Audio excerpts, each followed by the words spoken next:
வகுப்பு 1. நமது வாழ்விடம் மற்றும் சுற்றுப்புறம். வணக்கம் மாணவ செல்வங்களே. இன்று 1ஆம் வகுப்பு சுற்றுச்சூழல் அறிவியலில் நமது வாழ்விடம் மற்றும் சுற்றுப்புறம் என்ற தலைப்பில் ஒரு வேடிக்கையான காணொளியை பார்க்க போகிறோம். இந்த காணொளியில் நாம் டிங்குவை சந்தித்து அவரது சுற்றுப்புறத்தை ஆராய்வோம். வாருங்கள், ஆரம்பிக்கலாம். கற்றுக்கொள்வீர்கள். இந்த காணொளியை பார்த்த பிறகு நீங்கள் வீட்டிலும் சுற்றுப்புறத்திலும் நடக்கும் வேலைகளை அடையாளம் காண முடியும். அண்டை வீட்டாரின் ஒத்துழைப்பை புரிந்து கொள்வீர்கள். வெவ்வேறு வாழ்விடங்களை பற்றி அறிவீர்கள்.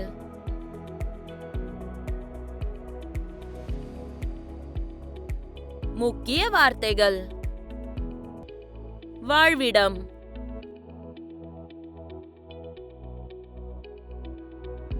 சுற்றுப்புறம்,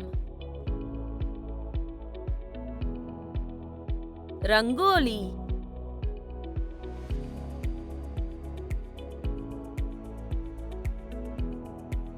சிரிப்பு, எதிரொலி, உயிர் பிழைத்தல், கருத்து வரைபடம்.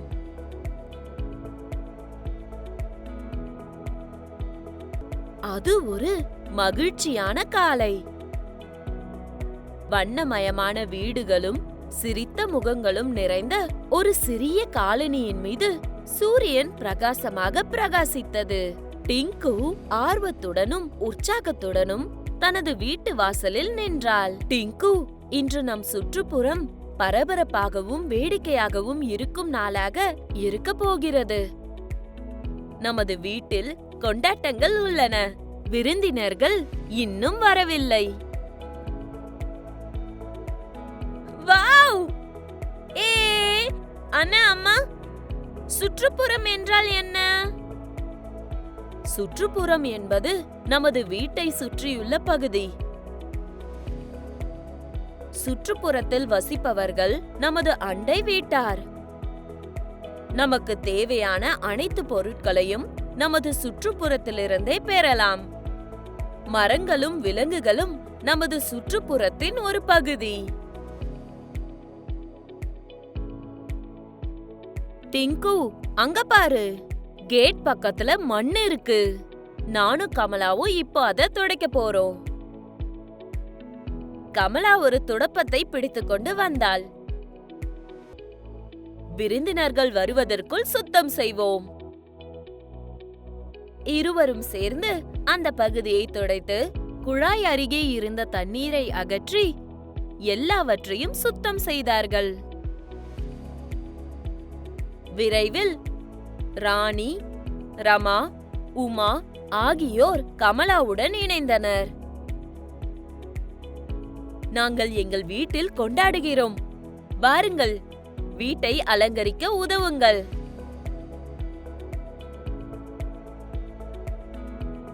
சரி அத்தை.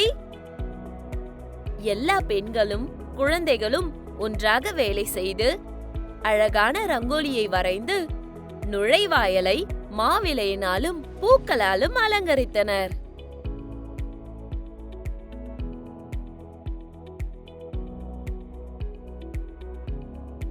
காற்று சிரிப்பாலும் புதிய பூக்களின் வாசனையினாலும் ஒற்றுமையின் அரவணைப்பாலும் நிறைந்திருந்தது.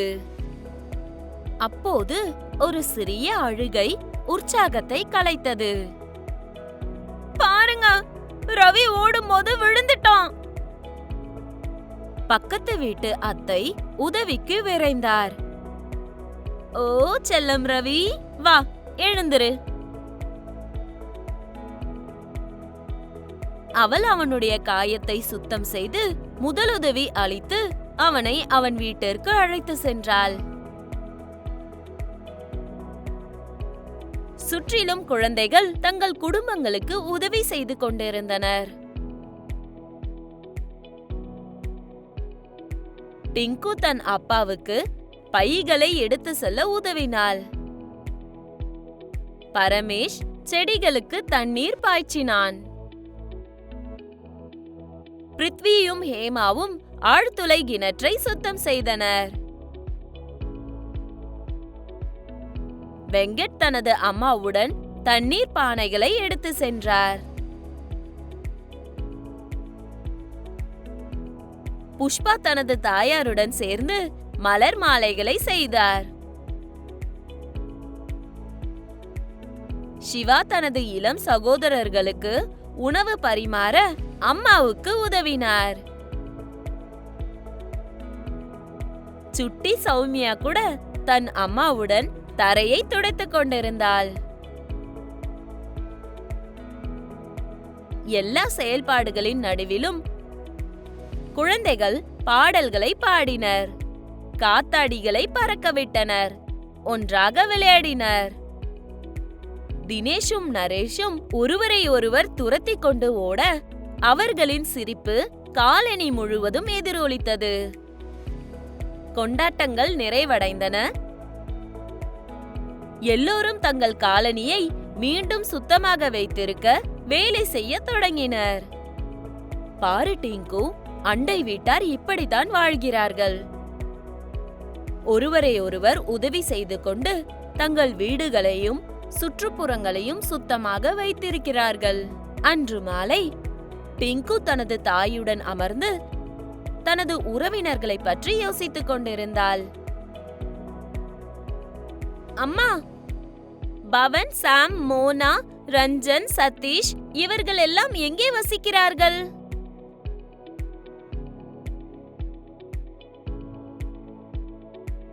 அவரது தாயார் சில புகைப்படங்களை வெளியே கொண்டு வந்தார். நமது உறவினர்கள் வெவ்வேறு வாழ்விடங்களில் வாழ்கின்றனர்.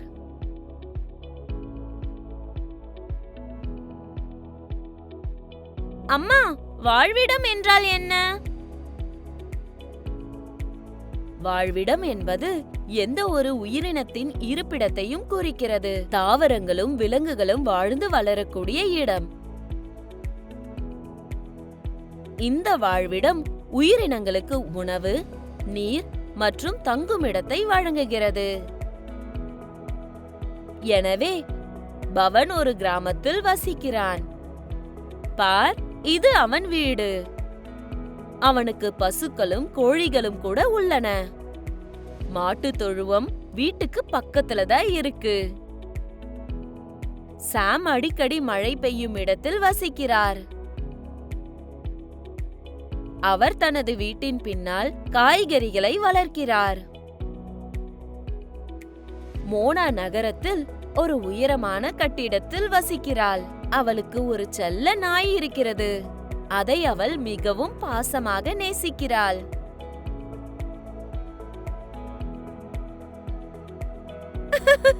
எனக்கு ஒரு செல்ல நாய் வேணும். சரி டிங்கு. ரஞ்சன் ஒரு மலை வாசஸ்தலத்தில் வசிக்கிறார். அவருக்கு பூக்கள் நிறைந்த ஒரு தோட்டமும் சுற்றிலும் தென்னை மரங்களை கொண்ட ஒரு குளமும் உள்ளது.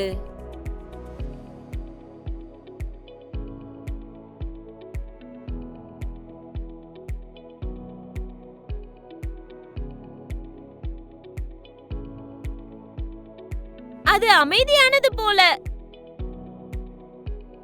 அம்மா, நகரத்துக்கும் கிராமத்துக்கும் என்ன வித்தியாசம்?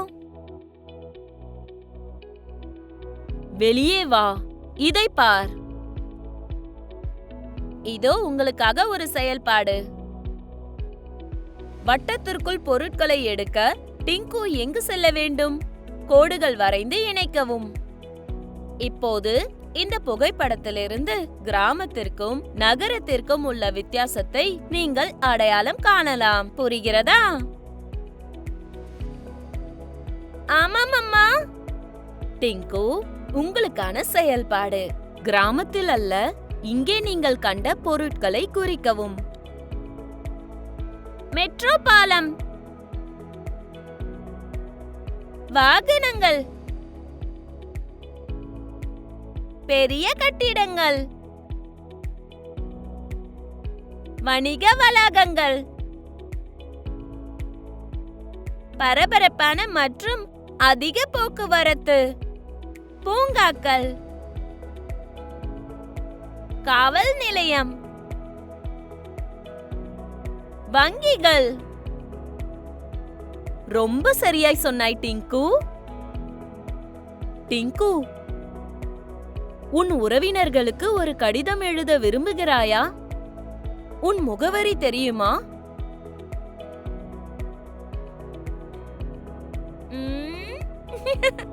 ஆமா, நான் எழுதுறேன்.